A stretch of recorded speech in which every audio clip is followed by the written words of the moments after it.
Oh my gosh, so nice to be here. As you can tell, I have a little bit of an accent. I made the mistake of moving from Toronto to Tottenham. Google that shit. That's all I have to say. They burnt my entire neighborhood down in a riot last summer. I know. They even burnt my gym down. The riots made me fat. It's very exciting. So exciting to be in England now. I'm an immigrant now. I love saying that in rooms full of like white English people, because a lot of them get really quiet. And then you always get that one person that pipes up, like, "Oh, so are you staying?" I'm like, "Yes, specifically to take your job." And then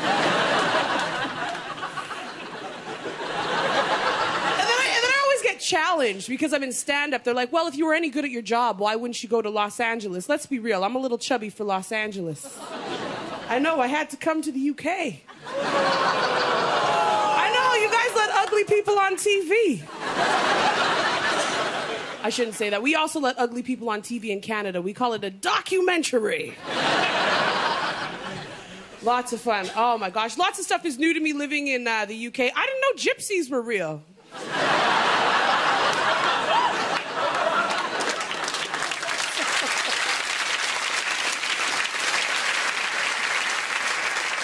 Lots of stuff is new to me. I didn't know posh. That's new to me. The only thing we know about posh in Canada is a Spice Girl. You go to certain areas in England and they think, like I've been to this one area, I can't remember the name of the area, but everybody in this neighborhood thought they were better than me. Even the pigeons in the park were just like... It's nice to travel around. One of my good friends, a Welsh friend of mine, 22 years old. He told me it wasn't until he was 22 years old that he met his very first black person, which is fine. The problem that I had is that he likes gangster rap. I had to explain the shit. I'm just like, 50 Cent, he's not our ambassador. It's tough. It's tough listening to a lot of hip-hop because a lot of it I find very negative. I'm like, why does it always have to be so negative, hip-hop? I figured it out. It's because a lot of negative stuff rhymes with black, crack, smack, attack. Even if you're in IT, you just pretend you're a gangster because it's too hard to rhyme shit with computer. Oh my gosh. So it's a lot of fun traveling around here. Went to the United States. Anybody here ever been to the United States? Yeah. Woo! You know what? As a Canadian, everybody feels the way that they feel about Americans, but I've actually started to feel really bad for Americans because moving to this country, everybody thinks I am one. And then they treat me like shit. It's interesting when you see how the Americans roll. I went to go and visit my family in Miami. This was my very first time to hear a gunshot. Woo! That was fun. Me and my brother, we just got down on the ground. My cousin looks at us. She's like, "What? Y'all ain't got gunshots up in Canada?" I'm like, no. We also have white people in Canada. There were no white people in Miami. It shocked the hell out of me. So I'm like, "Oh yeah, we got 2 white kids at our school, but I'm nice to them."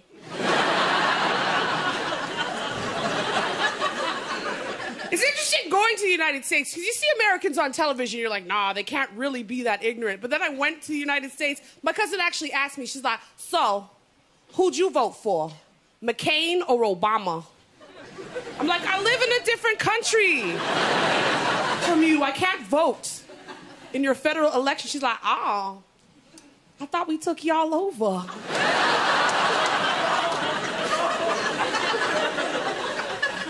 We're flaky as North Americans, though. Have you guys noticed North Americans? Too flaky. Anytime you have any type of unsavory behavior in North America, it's always classified as a disease or a disorder.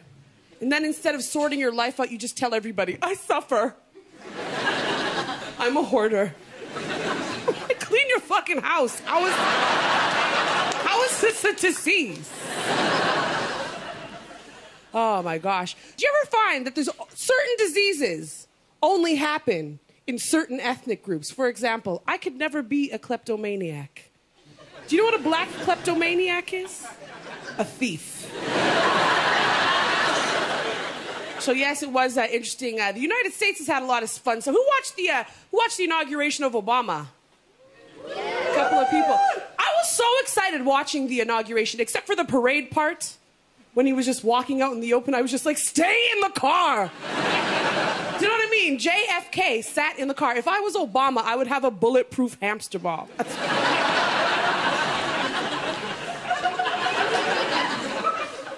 Very exciting. You know, a lot of people are very hard on Obama. We forget that Obama has to govern Americans. That's not easy. I saw a guy on CNN protesting free health care with one tooth in his mouth. I'm serious, he's just sitting there. I just don't think it's a good idea. Could you imagine being the president of that? It's not easy. I find Canadians, I feel like such a giant in this country. I feel like Gandalf, you know what I mean? Just like around a bunch of hobbits. I don't know what it is. I don't know what it is about being a tall woman that will always attract the smallest man. You see him from across the way, you think he might be the right height, but then he gets closer. And closer. And then he always looks at you like he's gonna climb a mountain. He's like, "Argh!" Like, you can't have what you can't reach.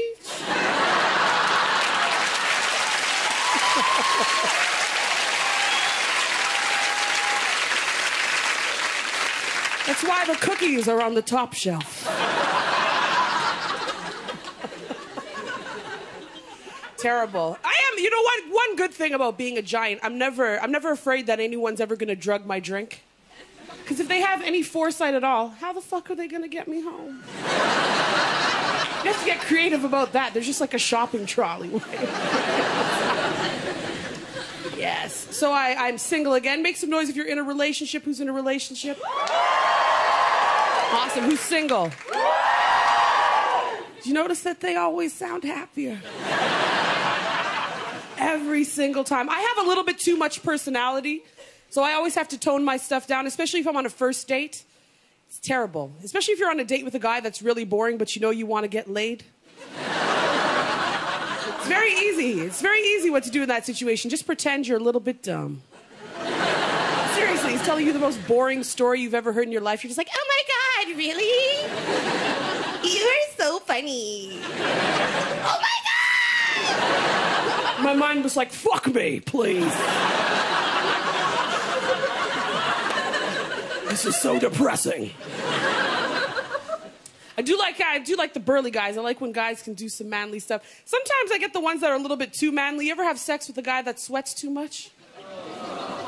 She knows. I'm a good sport, though, so I'm laying there. I'm just like... And then I just, like, reach over to the side table and, like, grab a tissue. It's like...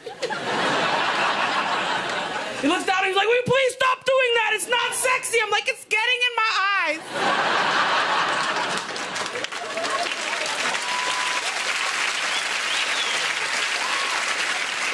Yes. You probably tell by that accent my ex is Italian. It's interesting when you date outside of your race because you find out that your cultures have things in common that you never thought you had in common. Like I said, my ex is Italian. We're having sex. I'm like, don't touch my hair. He's like, no, don't touch my hair. It's very confusing for me because his hair was everywhere.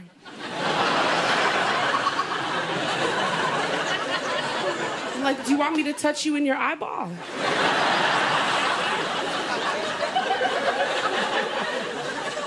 So it's 2012. I'm old. I'm 30 now. Really? It's funny how something as small as a gray pubic hair can make you want to change your life. 30 years old. You know the thing that I'm afraid of when it comes to aging? I have an aunt right now. She's going a bit senile. She believes that the ghosts in the house want to rape her. That's not even the funny part. The funny part is my cousin's reaction. She's like, why would the ghosts want to rape you when my fine coochie is sitting in the next room?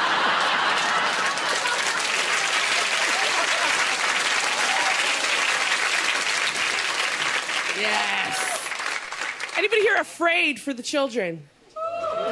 I'm afraid for the kids. Have you guys seen how little kids are dressing? It's shocking. I saw a 6-year-old girl wearing high heel shoes. I'm like, what? I can't believe your mother let you out of the house like that. She's like, shut up, I'll make my own money.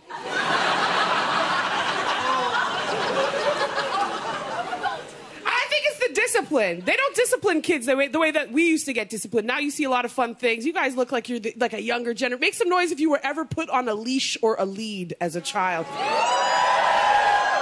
There's no hope. I don't know how you can put your child on a leash or a lead and expect things to get better. I saw a kid in a harness with a helmet on. I'm not a psychiatrist, but I know this. It's time for a beating. I know you can't say beatings in 2012. People get really sensitive. I'm not talking about knocking out some teeth. I'm talking about a formalized spanking. You know what I mean? I was spanked as a child. That's why I'm not a prostitute today.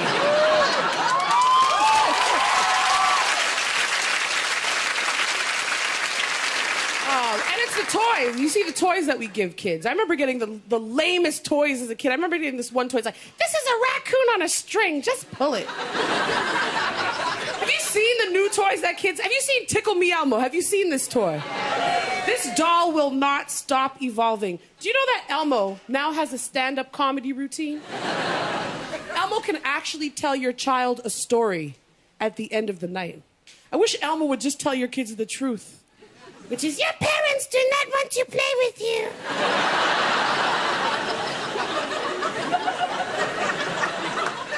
That is the truth. Beatings don't even work on all the kids in my family. We had to convince my little cousin that the boogeyman is real. You ever do that to a kid under 5 years old? It works. Anytime she starts to act up, her grandmother's just like, Dasani, I'm going to call him. This baby's on the ground, she's like, ah! Then her grandma picks up a cell phone, she's like, boop, boop, boop, boop, boop. Hello?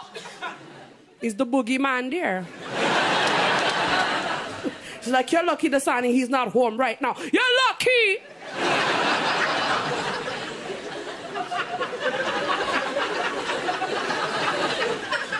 It's terrible. Oh, I miss those young days. I miss those young days. I can't, I'm at that age where I'm too old for the dance club, but I'm not yet a cougar.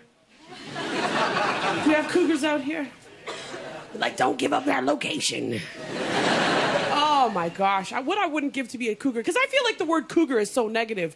I feel like we need to change the word cougar to hero. Role model, you know what I mean? Because if I'm 50 years old and I'm tapping 25-year-old ass, the only thing I need is a pimp suit. That is the only thing that I need. Do we have broke people out here? Anybody broke? Living in London, that's a new broke. That's the funnest thing to do in London, is sit around with your friends and compare how broke you are. I was so broke at one point, I couldn't even go on a date. I couldn't even go on a date for drinks. I'm like, maybe you want to walk around my block with the cider? He's like, it's 10 a.m. I'm like, I won't judge you. Yes, London. Nothing shocks people in London. Even after the riots, they burnt down my neighborhood. The only thing my cousin had to say was, oh, them burn down the buses. Them burn up the shop. You don't understand what you gonna do when you want milk. Just burn down the police station and call it a day. Nothing shock. I got on the tube. This guy gets on behind me. He has Doritos all over his breasts.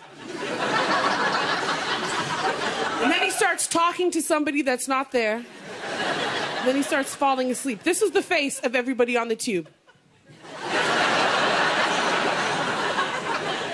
I thought I was hallucinating. I'm like, can you see him? Sorry, I'm from Canada. We stare. And then you guys get the jumpers. People actually try to kill themselves jumping in front of the tube. Aren't there easier ways to die? If you are that serious about dying, I'll push you. My question is, do you have to do it at 5:30 p.m.?